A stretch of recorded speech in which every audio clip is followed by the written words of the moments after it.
Remember, dying is not a problem. Huh? The problem is not living well enough. To die by itself is not a problem. But not to have the awareness of our own mortality, that's a problem. Because it makes us just to lose our life with many small things. I don't want to say they are stupid, but they are not so beneficial. So the second question is, when am I going to die? And as we come to the next question of when am I going to die, the answer again is simple, which is I don't know. Nobody knows. Nobody knows.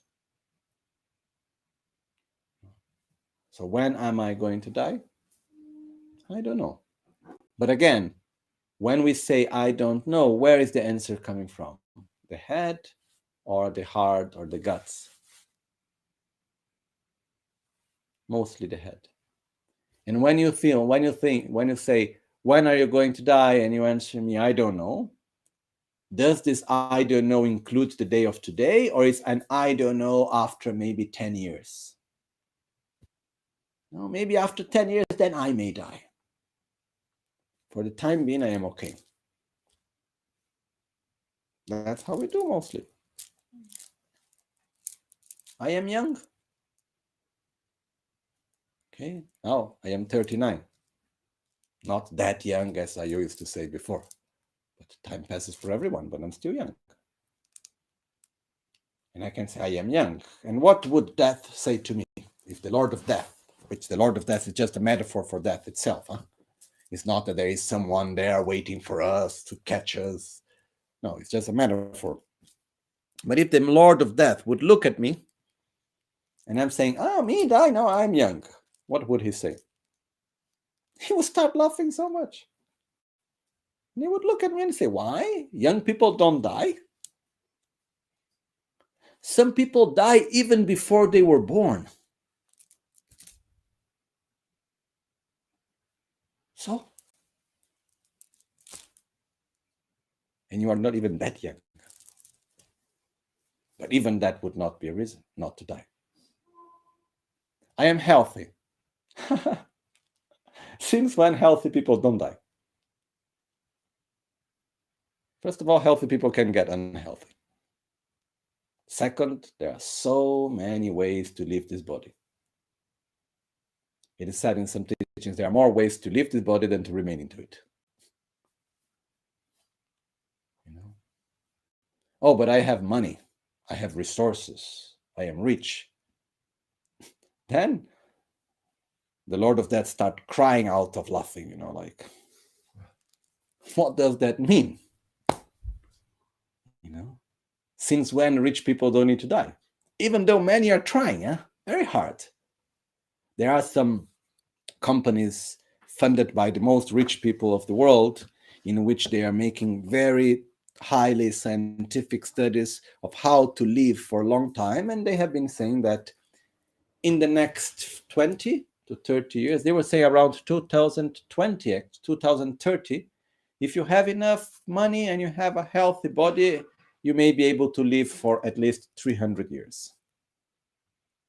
Then I make a question, do you want? If you really analyze living for 300 years, I have many doubts about it.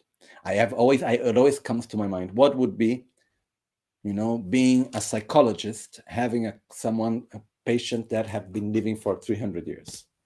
Oof, Oh, because that time that person said this and then this happened. Imagine all the traumas accumulated.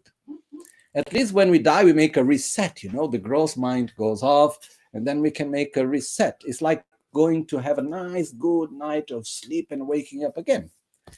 Because when we go to sleep and we wake up in the morning, somehow we are renewed. Our energies are renewed. The worries of the last day may still be there, but not as strong as in the moment of the day before. We always say, no, okay, let's see tomorrow. Okay, now let's go to sleep. Dying is a similar thing, but in a much deeper level. So I believe it's something very good. One time I heard someone saying, If anyone has ever invented death, it has been one of the best inventions ever made, because it allows renewal of ourselves also, not only in society. Anyhow, the point is that we don't know when we are going to die, truly. And the important thing is, what am I doing truly to cultivate what is important for me in the moment I die? No? Atisha put so clearly, because you're going to die soon and you don't know how long you are going to live, without letting time passes, as fast as you can, put effort in what is truly important for you. And what is truly important for me is to become